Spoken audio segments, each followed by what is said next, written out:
In a small village nestled between green hills, there stood a wooden cottage by a gentle stream. Birds sang in the morning, and the smell of blooming jasmine filled the air. In this cozy home lived a gray-striped cat named Mimi, and her loving owner, Granny Molly, a kind old woman with silver hair and a warm heart. Mimi was cute and clever, but had a habit of complaining. She didn't like sharing attention and often looked down on other cats in the village. "Look at that black cat next door," Mimi sneered from the window, strutting around like he owns the world.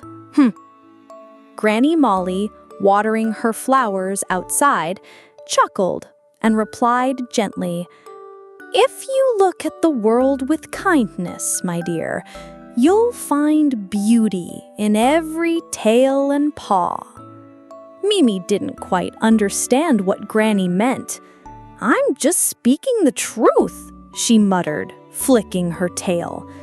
But deep inside, something in Mimi felt tired of always being bothered, of always finding something wrong. One afternoon, Mimi wandered into the nearby forest, seeking solitude.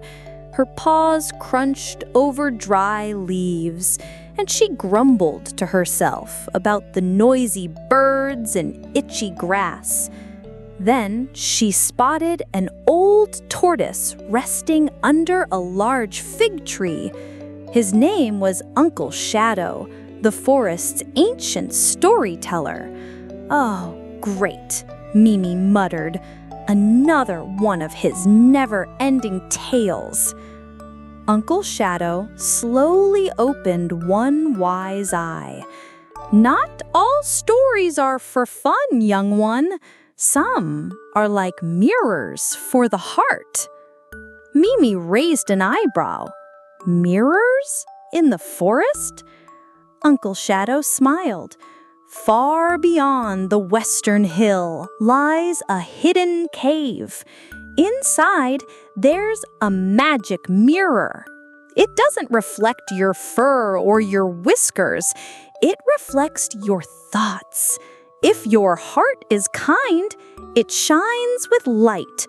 But if your thoughts are dark, it will show shadows, even ones you didn't know were there."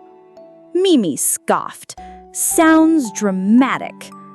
But that night, curiosity curled in her belly like a warm ball of yarn. The next morning, she set off for the cave. After crossing streams, climbing rocks, and squeezing through tangled bushes, Mimi found herself standing at the entrance of a dark cave. The air was cold, and a faint echo of wind whispered through. She hesitated. Maybe this is just a silly story. But something deep inside nudged her forward.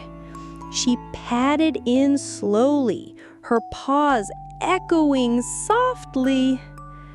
There it was.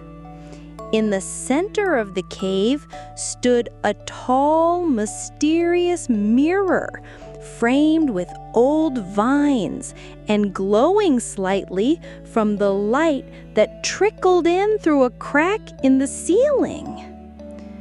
"It's just a mirror," she said. "What's the fuss?" She stepped closer and looked into it. At first, she saw herself, her fur, her eyes, her tail. But then the image began to change. Her face twisted into a smirk. Her body was surrounded by dark shadows. Her eyes looked sharp and mean. It was still her, but not quite.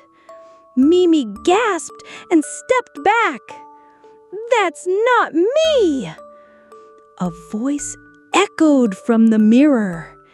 "It is the version of you that your thoughts create." She turned and fled, her heart pounding. The way back home felt longer than before. Trees whispered above her, and the sun was setting. Mimi didn't chase butterflies or complain about muddy paths. She walked in silence. When she finally returned home, Granny Molly was sitting on the porch knitting. Mimi jumped into her lap, curled up, and closed her eyes. Granny ran her fingers through her fur. "What's troubling you, my dear?" she asked softly. "Granny," Mimi whispered, "if I think unkind thoughts, does it change who I am?" Granny paused, then said, "Our thoughts are like seeds, sweetheart. What we plant in our minds, that's what grows in our hearts." Mimi didn't say anything, but in that moment, a tiny seed of understanding began to sprout inside her. The next day, Mimi woke up earlier than usual. She stretched, washed her face, and helped Granny Molly collect dry branches and water the flowers. "I'm going to try thinking better today," she told herself. As she walked through the village, she saw Bunny, a little rabbit she used to tease for having one floppy ear. Usually, Bunny would run away, but this time, Mimi called out, "Good morning, Bunny. Your ear looks especially bouncy today." Bunny froze. "Really?" Mimi nodded. Bunny's eyes sparkled, and he smiled.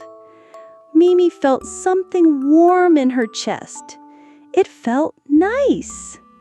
She continued her walk, helping a squirrel cross a puddle, complimenting a shy dog on his wagging tail, and even giving up her favorite sunny rock for an old tabby to nap on.